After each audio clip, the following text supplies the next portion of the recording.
명절 잘 보내고 오셨습니까? 예, 아까 우리 집사님 얘기하신 대로 또 바쁘고 힘든 시간도 보내신 분들도 계실 텐데, 우리 또 이제 새해, 진정한 새해가 시작됐으니까 우리의 마음을 좀 다잡고 우리 또 같이 계속해서 예수님과 함께 걸어가는 그 발걸음을 걸어가 보려고 합니다. 저희 집 막내딸 하임이라는 아이가 하나 있습니다. 지금보다는 좀 어릴 때 이야기예요. 한 4살, 5살 때쯤 이야기인데, 어린아이들 이렇게 가만 보면 참 이렇게 신기한 거에 이렇게 꽂히는 경우들이 있잖아요. 저희 하임이가 뭘 좋아했냐면요, 아빠 얼굴에 점을 보는 걸 좋아했습니다. 점쟁이들 그런 점 말고요, 아빠 얼굴에 그 점들을 찾는 거를 좋아했어요. 그래서 이렇게 아빠 무릎에 앉아서 아빠 얼굴을 이렇게 빤히 쳐다보다가 손가락으로 제 얼굴을 콕콕 찌르면서, 아빠 여기도 좀 있네, 여기도 좀 있네, 여기도 좀 있네 하면서 그걸 또 발견하면 또 까르르까르 혼자 뭐가 그렇게 재밌는지 한참 웃다가 또 여기도 좀 있네 하고 또 까르르까르 웃고 그랬습니다. 그러다가 어느 날 제가 이렇게 저를 쳐다보고 있는 이제 아이를 보면서 이렇게 가만히 보다 보니까 우리 아이도 여기 이렇게 볼따구에 점이 하나 있는 거예요. 그래서 제가 손으로 그 점을 딱 찌르면서 우리 하임이도 여기에 점 있네 라고 해줬어요. 그랬더니 하임이가 쪼르르 달려가서 어디로 갔을까요? 그렇죠, 거울 앞에 딱 앉아가지고 한참을 자기 얼굴에 점을 보면서 계속 요거 만지고서 있는 거예요. 네, 우리는 우리 스스로 얼굴을 볼 수 없습니다. 그래서 우리가 우리 얼굴을 보려면 거울이 반드시 필요하죠. 내 진짜 모습을 알기 위해서는 우리는 반드시 거울이 필요하게 되어 있습니다. 그게 인간의 한계이죠. 근데 우리가 거울을 보고 나를 알아간다는 것이 항상 즐거운 일만은 아닙니다. 만약에 누군가가 나의 거울이 되어 주어서 나에게 나의 아름다운 모습이 아닌 나의 감추고 싶은 모습을 딱 드러내서 보여주면 어떨까요? 우리 어떻게 반응할까요? 여러분께 아침에 이제 딱 거울 보는데 오늘따라 내 얼굴이 화사하고 한 3년은 젊어 보이고, 그러면 그날 이 거울은 참 나에게 기쁨을 주지만, 내가 오늘 앞에 딱 거울 앞에 섰는데 주름이 하나 더 늘었고 어제보다 뭔가 더 생기가 없어 보이고, 그러면 어떠신가요? 마음이. 그 거울을 보는 것 자체가 마음이 힘들잖아요. 그런 것처럼 누군가가 나에게 거울이 되어서 내가 어떤 사람인지에 대해서 이야기를 해줄 때 우리가 그렇게 기쁘지 않습니다. 여기 이제 우리 학생들이 있는데 방학 행복하게도 일주일밖에 안 남았어요. 그죠? 네. 여러분들 방학 동안에 참 부모님과 이렇게 많은 시간을 보냈을 거예요. 방학 때 이렇게 부모님과 시간을 보내다 보면 딴 때와 다르게 부모님이 여러분의 거울이 되어서 여러분에게 때로는 자주, 우리 딸이 저를 째려보는 바람에 말을 바꾼 겁니다. 자주 여러분의 어떤 잘못된 모습을 이야기할 때가 있겠죠. 그럼 여러분 어떻게 반응하시나요? 네, 아버지, 네, 어머니, 제가 차마 발견하지 못했던 저의 모습을 알려주셔서 감사합니다. 제가 이제 앞으로 그러지 않도록 제 모습을 변화시켜 가겠습니다. 이렇게 대답하시나요? 안 그러죠? 아이, 나도 알아! 그러면서 이렇게 짜증을 내겠죠. 우리가 다른 사람들이 우리의 어떤 단점이나 문제점을 지적하면 우리는 그렇게 반응합니다. 그게 솔직한 우리의 반응이죠. 그래, 내가 부족하구나, 고마워 라고 그렇게 조심스럽게 나에게 이야기해줘서 고마워 라고 우리는 반응하지 않죠. 당장의 방어 자세를 취합니다. 그리고 얼굴이 붉어지고, 그리고 속으로 피할 길, 핑계거리를 막 찾고 생각하다가 더 이상 피할 게 없어지면 어떻게 되죠? 최선의 방어는 뭐예요? 이제 공격이죠. 그러니까 이제 그에게 넌 뭐 괜찮은 줄 알아? 그러면서 내가 이제 그 사람의 거울이 되어 너나 잘해 하면서 이제 그 사람의 거울이 되어주죠. 그게 우리의 모습입니다. 우리는 우리의 어떤 어두운 모습을 보는 것을 그렇게 좋아하지 않습니다. 기필코 외면하는 삶을 우리는 살아가죠. 그뿐만이 아닙니다. 우리가 거울 앞에서도 우리를 볼 수 없는 부분이 있습니다. 어딜까요? 거울 앞에서도 우리가 볼 수 없는 부분. 우리의 뒷모습. 우리의 뒷모습은 거울 앞에서도 볼 수가 없습니다. 그런 것처럼 우리의 진짜 내면의 어두운 뒷모습은 완전히 감추어 놓고 겉으로는 아닌 척하고 우리 너무 잘 살아가고 있잖아요. 그게 우리라는 존재들입니다. 그런데 우리가 아무리 감추려고 해도 한 번씩 피할 수 없는 그런 순간들이 우리에게 찾아올 때가 있습니다.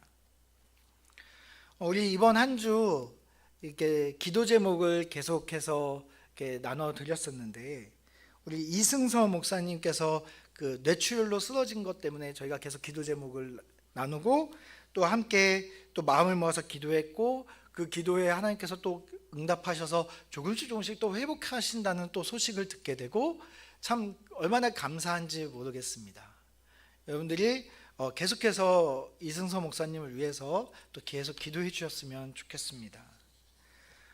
그런데 처음에 딱 그 소식을 제가 딱 접했을 때는, 그때는 제가 여러분들에게 기도 제목을 정제해서 보내드리기 전에 처음 들었던 소식은 굉장히 생각보다는 굉장히 다급한 기도 제목이었습니다. 그리고 우리가 그런 다급한 기도 제목, 그런 기도 제목을 듣게 되면 제일 먼저 우리에게 다가오는 게 뭐예요? 두려움입니다. 두려움. 굉장히 멀리 있고 감춰놓은 것 같고 나하고는 아무 상관없는 것 같이 살아가지만 죽음이라는 게 우리의 삶에 언제나 가까이 있다는 것을 그럴 때 우리는 많이 느끼잖아요. 우리의 뒷모습을 우리가 애써 보지 않고 감춰두고 살지만 너무나 가까이 우리에게 붙어 있는 것처럼, 사실 죽음의 문제, 고통의 문제는 우리 삶에서 아무리 감추려고 해도 우리는 날마다 우리에게 그것이 가까이 있음을 경험해 가며 살아갈 수밖에 없습니다. 성경은 우리에게 거울이 되어서 우리의 그 어두운 뒷모습인 죽음과 고통의 문제가 어디서 왔는지에 대해서 그 출처를 명확하게 보여주고 있습니다. 우리 로마서 5장 12절 말씀해 보니까 우리 한번 같이 읽어볼까요? 시작.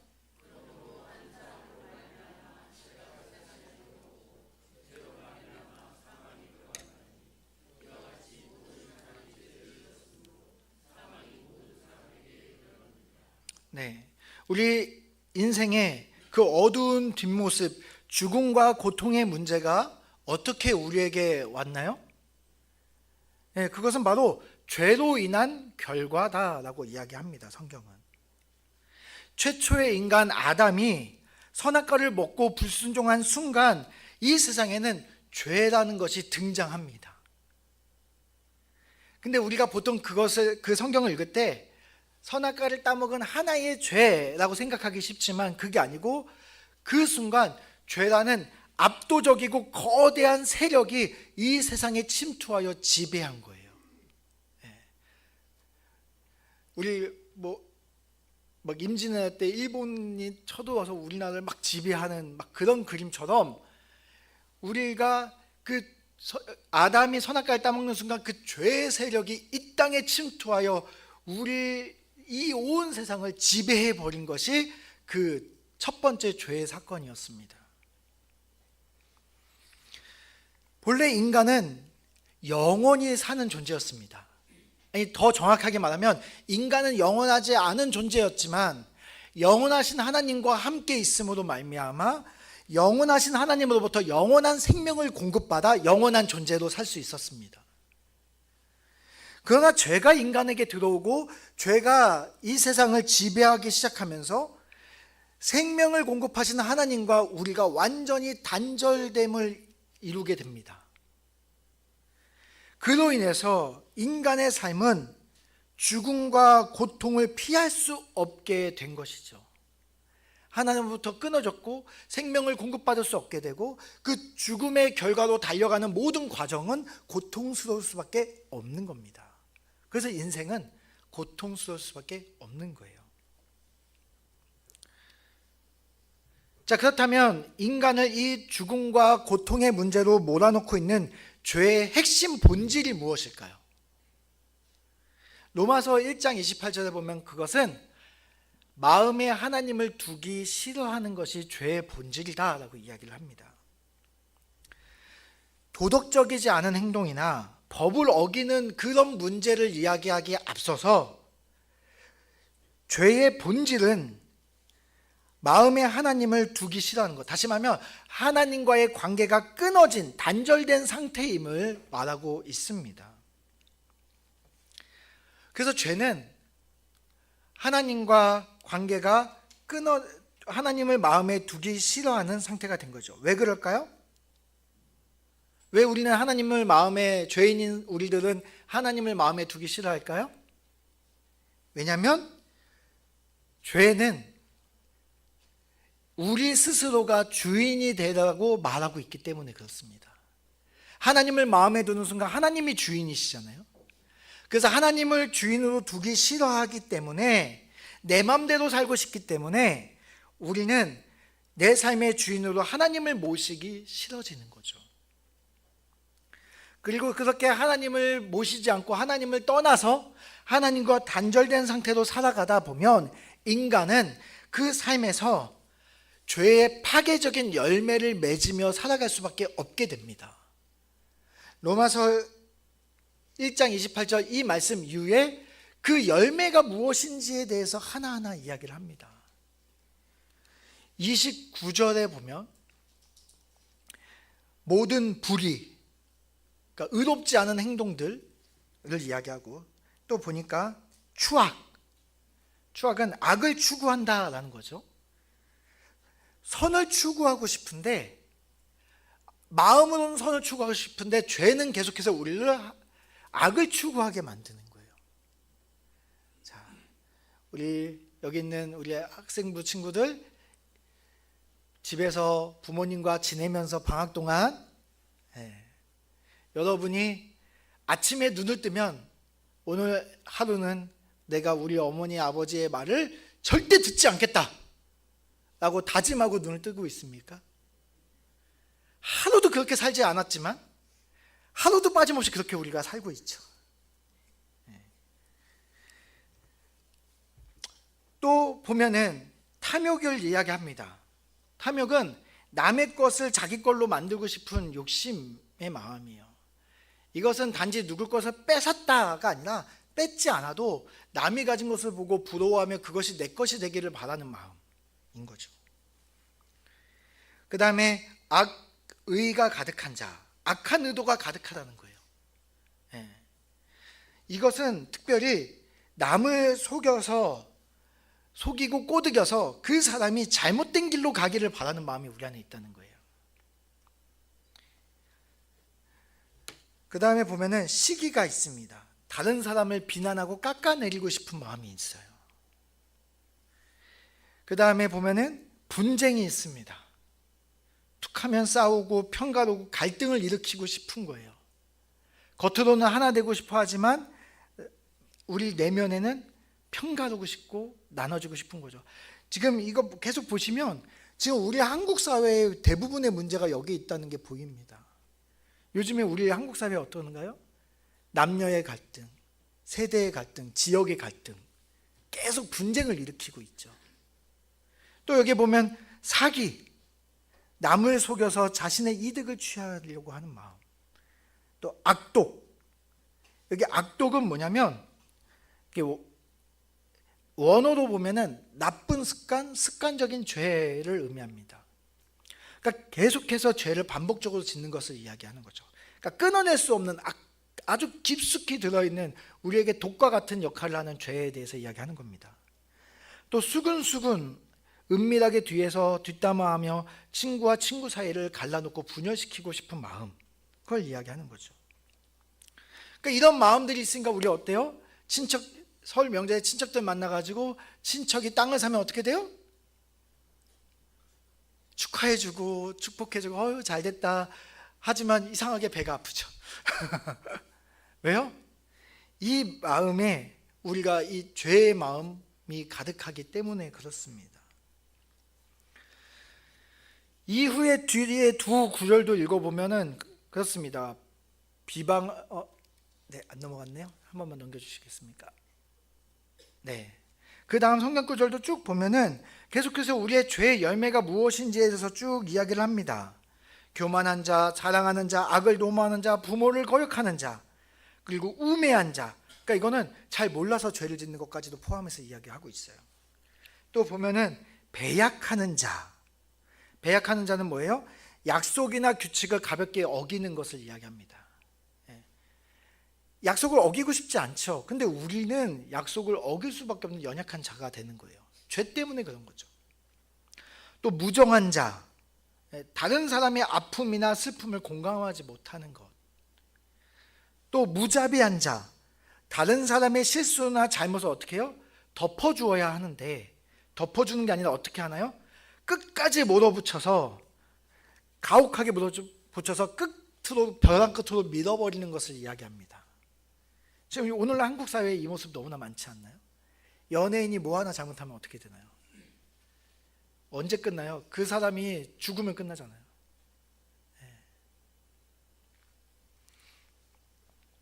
여기 앞에 쭉 열거된 죄의 열매들을 보면 어떤 열매는 나를 평생 지독하게 괴롭히고 있고 이 말씀을 읽는 순간 팍 강한 찔림을 주는 어떠한 그러한 죄도 있을 겁니다. 또 어떤 거는 나하고는 전혀 상관없는 죄인데 나는 여기선 자유해 하는 문제도 있을 겁니다. 그러니까 우리 각각이 다른 열매를 맺으며 살아가는 거죠.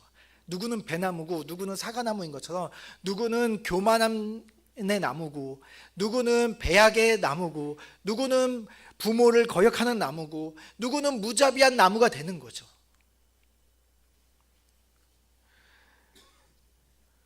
그런데 여기서 중요한 것은 이 죄에 대해서 쭉 나열되고 있지만 여기서 어떤 죄는 크고 어떤 죄는 작은지에 대해서 전혀 따지고 있지 않다는 겁니다. 수근수근하며 뒤에서 다른 사람을 욕하는 것이나 다른 사람을 죽이고 살인하는 것이나 똑같다는 거예요. 하나님 앞에서는 둘 다 원인이 똑같다는 이야기입니다. 증상이 좀 다를 뿐 둘 다 원인이 똑같다는 거예요. 네, 어떤 사람은 우리 코로나 때 어떤 분은 걸렸다가 그냥 하루 이틀 있다가 투틀 일어나는 분이 있고 어떤 분은 코로나 때문에 죽은 분도 있잖아요. 원인이 똑같은데 각각의 반응이 다르게 일어나는 것처럼 또 어떤 분은 합병증까지 이렇게 해서 더 많은 죄를 막 생산해낼 수도 있지만 그러나 중요한 건 이 죄의 본질적인 원인이 다 똑같다고 하나님은 보고 계시다는 거예요. 둘 다 하나님으로부터 멀어진 마음, 하나님과 단절된 이 죄 때문에 생긴 문제라는 거죠.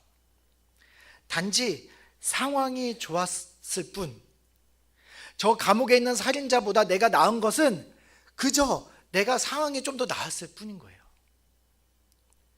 내가 좀 괜찮은 집 부모님 밑에서 자랐거나 내가 좋은 친구나 좋은 어쨌든 인간관계를 맺으며 살았기 때문인 거예요.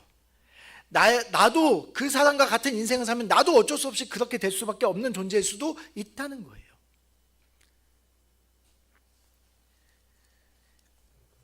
여기 보면 나무들이 있습니다. 제가 요 나무 하나가 마음에 든다고 요 나무에게만 물 주고 영양제 주고 때때로 햇빛 보라고 밖에 내보내주고 하면 얘는 무럭무럭 자랄 겁니다.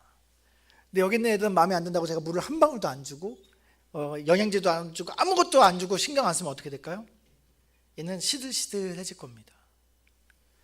얘는 아주 잘 자랄 거예요. 환경의 차이입니다.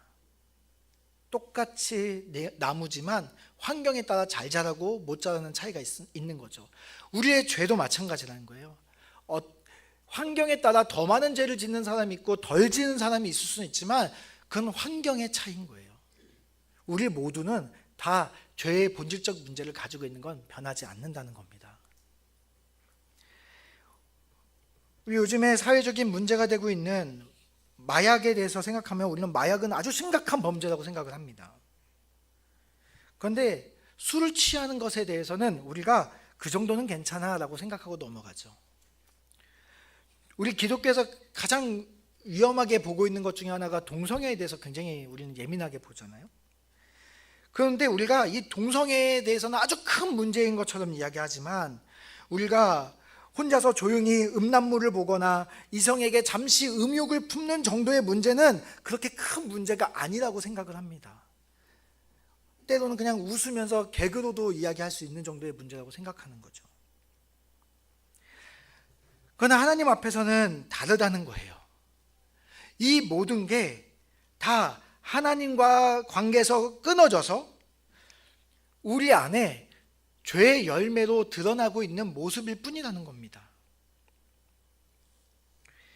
결국 우리는 모두 이 죄의 문제의 지배를 받고 있고, 우리는 결국 이 죄의 문제를 반드시 해결해야 되는 사람들이라는 것, 그게 성경이 우리에게 보여주는 거울입니다.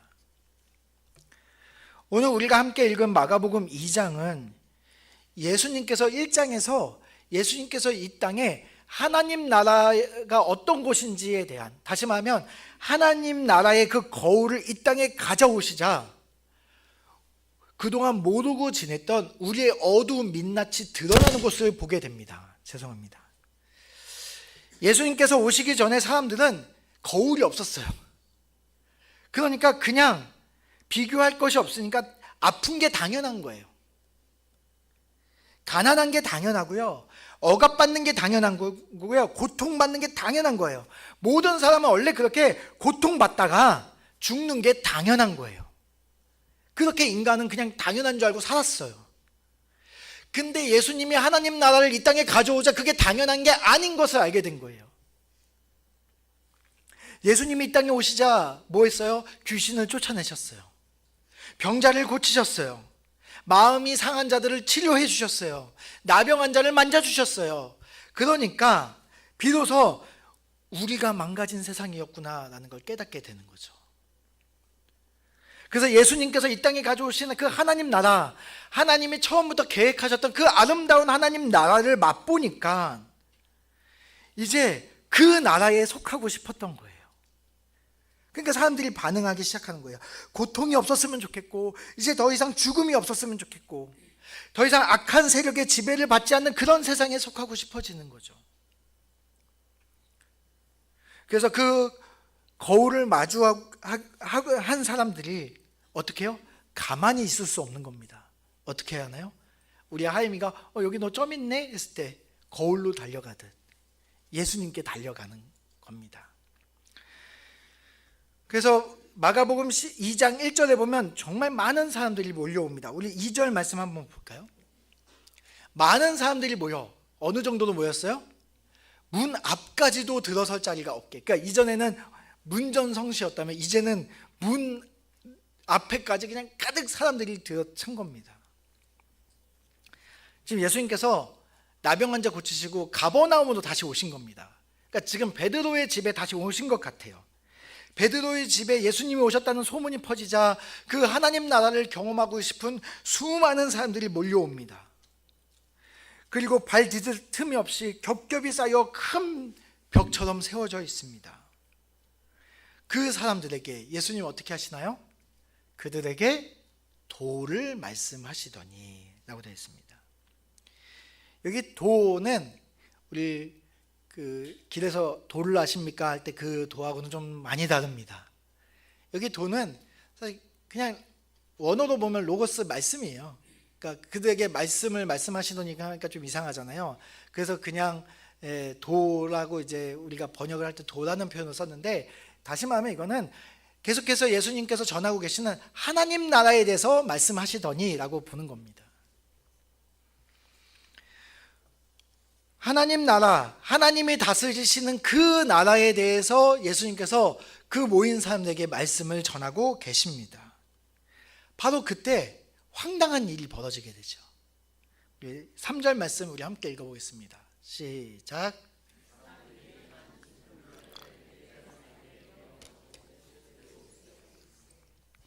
네, 한 중풍병자가 등장합니다.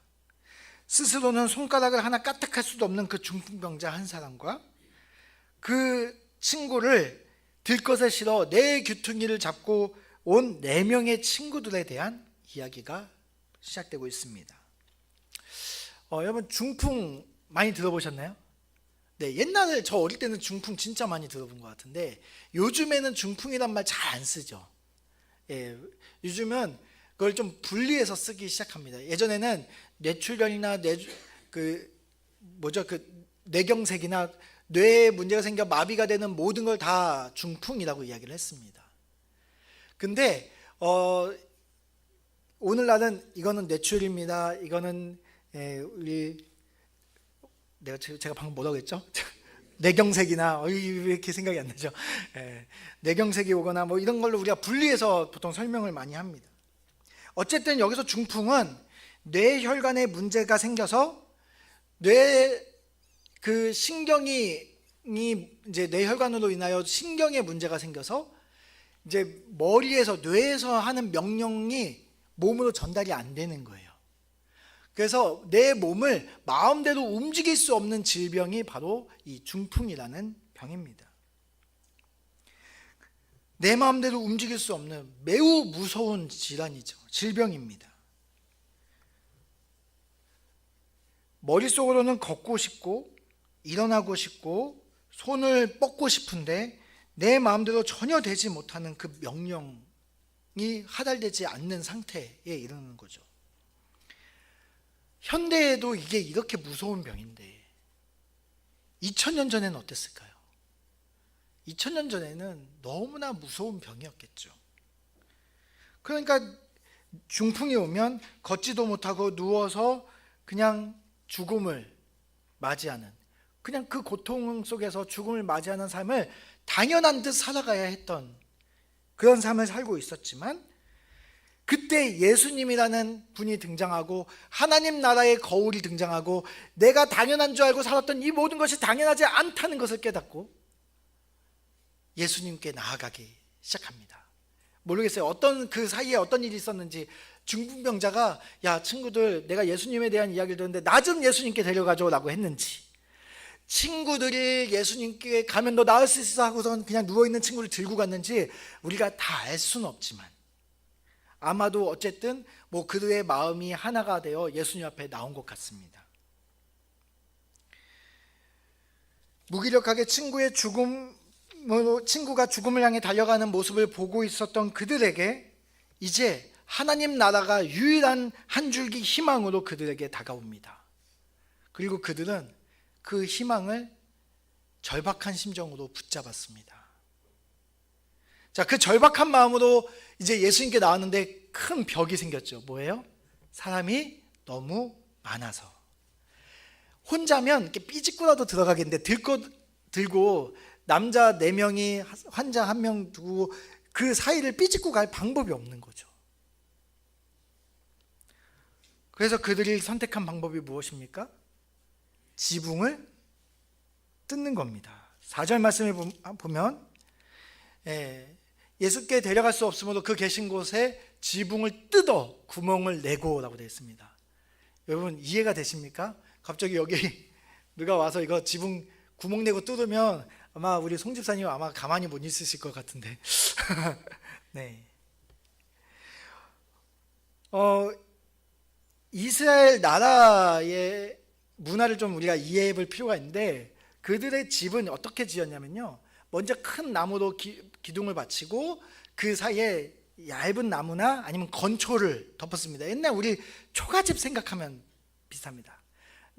그 초가집 같이 하지만 우리는 초가집은 이렇게 지붕이 됐다면 평평하게 깔고 그리고 나서 그 위에 진흙을 발라서 지붕을 완성합니다. 생각보다 되게 허술해요. 그래서 1년에 한 번 우기철이 와서 비가 올 때가 되면 이걸 뜯어내고 다시 또 세팅을 합니다. 그러니까 1년에 한 번 그렇게 했어요. 근데 우리 한국은 비가 그래도 많이 오는 지역이다 보니까 우리는 지붕에 신경을 많이 쓰죠. 그렇게 신경 많이 써도 어떤가요? 건물이 좀만 오래되면 비 안 새는데 못 받습니다. 근데 여기는 뭐 비세 걱정 없으니까 지붕이 좀 약하게 만들어지거든요. 그리고 그렇게 뜯는 것이 그렇게 어색한 일이 아니라 가끔 있는 일이긴 합니다. 아무리 그렇다 하더라도 사람들이 밑에 있는데 자기 집도 아니고 남의 집 지붕을 지금 모든 남정네 넷이서 와서 뜯고 있다고 생각해 보십시오. 기분이 어떻겠습니까? 여러분 지금 머리 위에 갑자기 지붕이 뚫고 막 여기 막 그 건축 자재들이 머리 위로 막 떨어진다고 생각해 보십시오. 기분이 어떻겠어요? 아마 예수님 머리 위로 뽀얗게 안개와 그 먼지와 나뭇가지들이 막 떨어졌을 것입니다.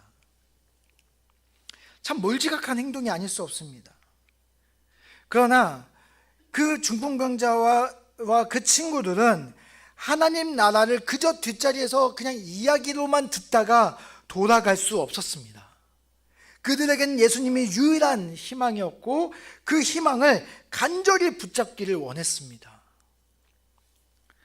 그래서 그 지붕을 나중에 복구하고 하는 그 뒷일은 나중에 생각하고 참 염치 없지만 남의 집 지붕을 지금 뜯고 있는 겁니다. 그리고 그 뚫린 구멍 사이로 들것에 실린 친구를 줄에 달아 조심스럽게 내려서 예수님 발 아래 내려보냅니다. 그리고 예수님은 그 중풍병자를 바라보면서 이렇게 말씀하십니다. 여러분이라면 뭐라고 말씀하셨을까요?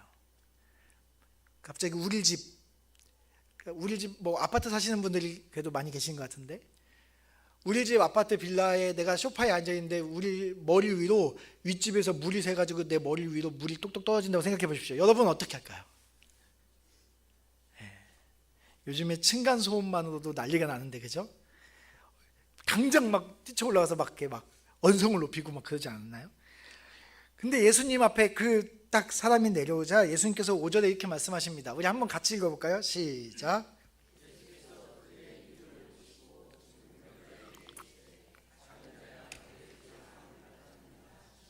네, 예수님께서 가장 먼저 하신 말씀은 이겁니다. 작은 자야. 여기 이 작은 자야는 원어로 보면 이렇습니다. 내 아이야 라는 뜻이에요. 내 아이야, 내 아들아 라는 뜻입니다. 내 아들아 하고 아주 친근하게 부르시며 그를 맞이합니다. 생각해 보십시오. 수많은 사람들이 야 지금 뭐 하는 거야 그러면서, 그 집주인인 베드로 성격 요즘 여러분 아시잖아요. 장난 아니었을 겁니다. 아니 지금 이게 뭐 하는 거야 이러면서 막 소리를 지르고 막 난리가 났을 텐데, 막 거기서 예수님이 그 모든 사람들의 이야기를 잠잠하게 만들듯이 작은 자야 라고 이야기하시는 거죠. 내 아들아. 그러면 다음에 뭐라고 말씀하시나요? 내 죄사함을 받았다 라고 이야기합니다. 여러분 되게 예수님 지금 특이한 말씀을 하신 거예요. 병을 고치러 왔는데 병은 안 고쳐주시고 죄사함을 받았다라고 이야기를 하고 계시는 겁니다. 왜 그러셨을까요? 왜 병 고쳐달라고 했는데 죄사함을 받았다고 말씀하셨을까요? 그것은 예수님이 이 땅에 오신 이유하고도 연결이 되어 있습니다. 예수님은 이 땅에 병을 고치러 오신 의사가 아니었습니다. 물론 우리의 그 아픈 몸과 고통에 대해서 예수님은 누구보다도 마음 아파하고 계시지만, 예수님은 그 고통이 우리에게 찾아온 그 근본 원인을 해결하려고 오신 거지 우리의 아픈 몸을 해결하고자 오신 분이 아닙니다. 우리 여기 마가복음 1장 1절 우리 다시 한번 생각을 해보면, 여기 보니까 예수님은 어떤 분이냐면 예수는 그리스도다라고 이야기를 했잖아요. 다시 말하면 기름 부은 자다. 우리의 죄의 문제를 해결하기 위해서 하나님께서 예비하신 그 약속된 메시아가 예수님이다라고 이야기를 했잖아요. 즉 그 모습을 보여주고 있는 거예요. 우리의 죄의 그 근본적인 문제를 해결하기 위해 예수님께서 이 땅에 오셨다라는 거죠.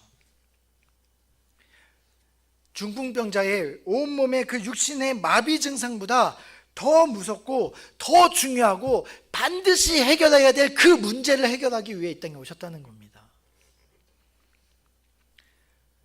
육신의 마비 증상보다 더 중요한 영혼의 마비 증상을 먼저 치료하고 계시는 겁니다.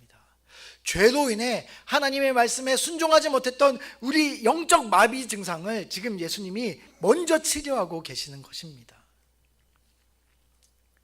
그리고 나서 그에게 11절에 보면은 이제 이렇게까지도 말씀하시죠. 보면은 내 상을 가지고 집으로 가라라고 말씀을 하십니다. 예수님께서 이제 그의 육체적 질병도 회복하고 계시는 것을 보게 됩니다. 끊어졌던 신경이 연결되고 혈관이 회복되고 이제 그가 듣고 그 들은 말씀을 듣고 판단하고 순종하여 그 몸으로 움직일 수 있도록 말씀하고 계십니다. 그러니까 그가 12절에 보니까 그가 일어나 상을 가지고 모든 사람 앞에서 나아가거늘 말씀을 듣고 순종하는 영적 마비 증상, 육체적 마비 증상이 해결되는 것을 보게 됩니다. 이제 뇌의 명령에 손발이 순종하여 움직이고 있는 것이죠. 그 모습을 보고 사람들은 어떻게 합니까? 다 놀랍니다. 하나님의 나라 그 거울을 보게 되는 거죠. 그러니까 어떻게 되나요? 하나님께 영광을 돌리게 됩니다. 그리고 그것에 대해서 이 세상에서 도무지 본 적이 없다고 말합니다. 다시 말하면 이것은 하나님 나라에서 볼 수 있는 것이다 라는 것을 깨닫게 되는 거죠.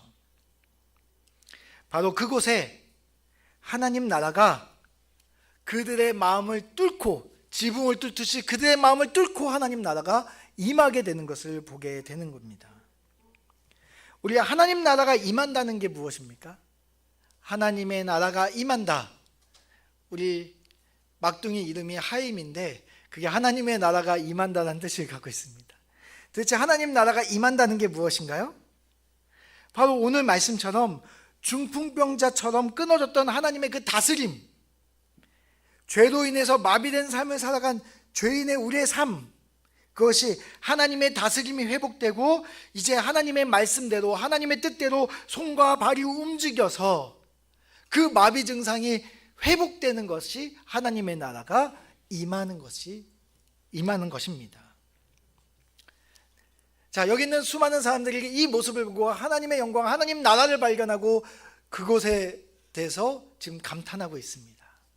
그런데 여전히 그 가운데서도 죄의 열매를 맺고 있는 존재들이 있습니다. 여전히 수근수근거리고 여전히 악독하고 여전히 질투와 시기를 가지고 예수님을 보고 있는 사람들이 있습니다. 그가 누구냐? 바로 서기관들입니다. 이 사람들 계속 등장하잖아요. 1장에서부터 계속 등장합니다. 이 사람들 뭐 하는 거예요? 예수님이 지금 회당에서 말씀 전하실 때 그 귀신 쫓은 그 순간부터 예수님 계속 뒤쫓아다니고 있는 겁니다. 예수님 계속 뒤쫓아다니면서 예수님이 보여주신 그 하나님 나라와 예수님이 전하신 하나님 나라 복음을 듣고 있는데 그들의 마음은 그것을 듣고 있으면서도 열매는 죄의 열매를 계속 맺고 있는 거예요. 그들의 마음은 어떻게 해요? 마음에 생각하기를. 그 마음에 누가 주인이에요? 내가 주인이고 여전히 죄가 주인으로 앉아있고 그래서 하나님을 마음에 두지 않고 자기 생각으로 이 모든 것을 판단합니다. 그러면서 신성모독이다 라고 이야기를 합니다. 그리고 이렇게 이야기하죠. 오직 하나님 한 분 외에는 누가 능히 이 죄를 사하겠느냐라고 이야기합니다. 여러분, 예수님이 어떤 분이시라고요? 우리 아까 1절에 예수 그리스도인 것도 보았지만 예수님은 어떤 분이에요? 예수님은 하나님의 아들이라고 이야기를 했잖아요. 예수님은 하나님의 아들이시고 하나님과 동등된 분이시고 그래서 이 땅에 오셔서 그분이 이 땅에 오신 하나님 그 자체임을 우리에게 보여주시기 위해 수많은 기적들을 지금 보여주고 계십니다.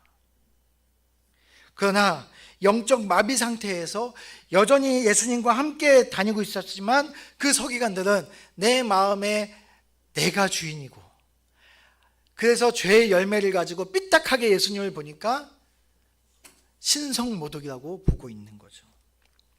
그래서 예수님께서 재미있게 이렇게 말씀하십니다. 그들의 마음을 아시는 거죠. 우리 10절 말씀 같이 읽겠습니다. 시작.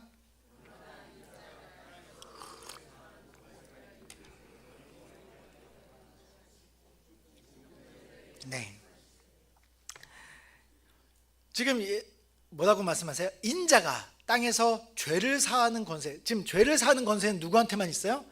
하나님에게 있잖아요. 인자가, 내가 이 땅에 지금 하나님의 아들로 아들인 권세가 있는 줄을 내가 보여주겠다라고 이야기를 하는 거죠. 그들이 신성모독 이야기했지만 예수님은 그들에게 내가 하나님인 것을 보여주겠다라고 이야기하시는 거예요. 그리고 나서 11절에 내 상을 들고 걸어가라 라고 말씀하시는 거죠.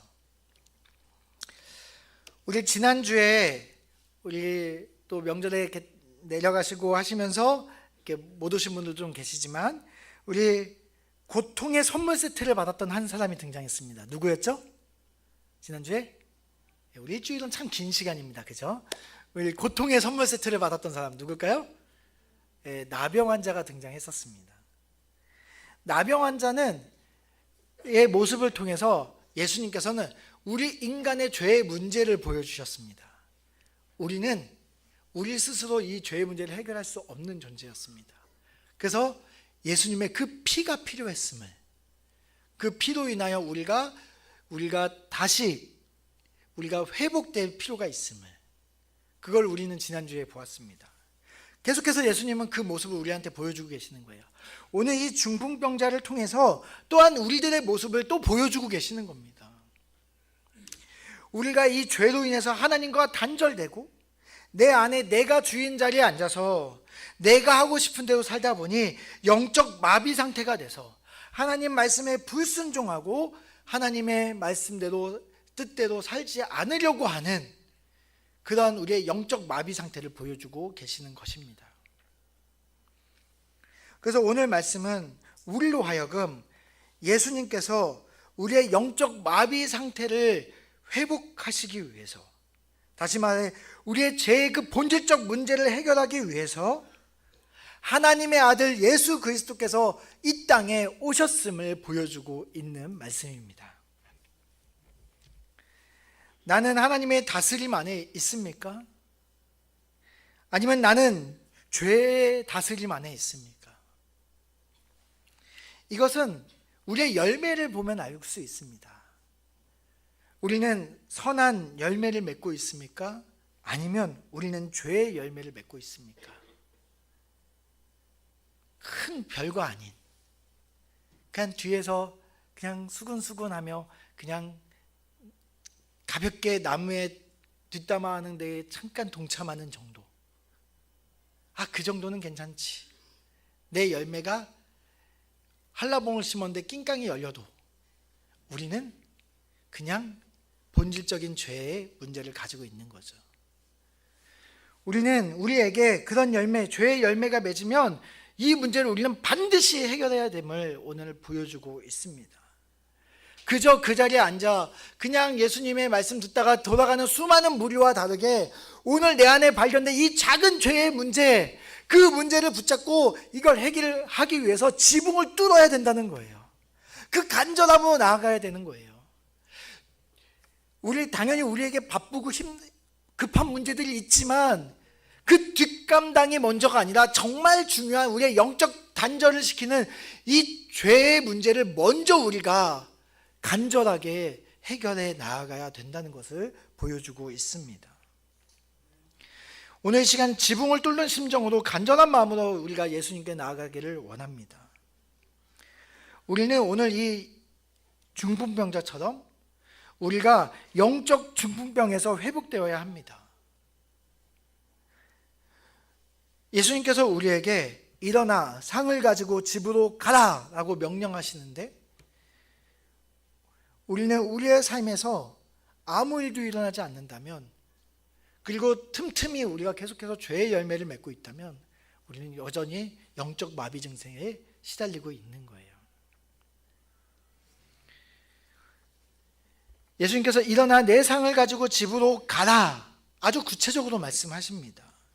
다시 말하면 너의 그 일상의 현장에 가서 너가 누워있던 그 들것을 가지고 세상 사람들에게 너에게 임한 하나님 나라가 어떤 나라인지를 보여주라. 다시 말하면 너가 그 거울이 되어 살아가라라고 말씀하시는 거죠.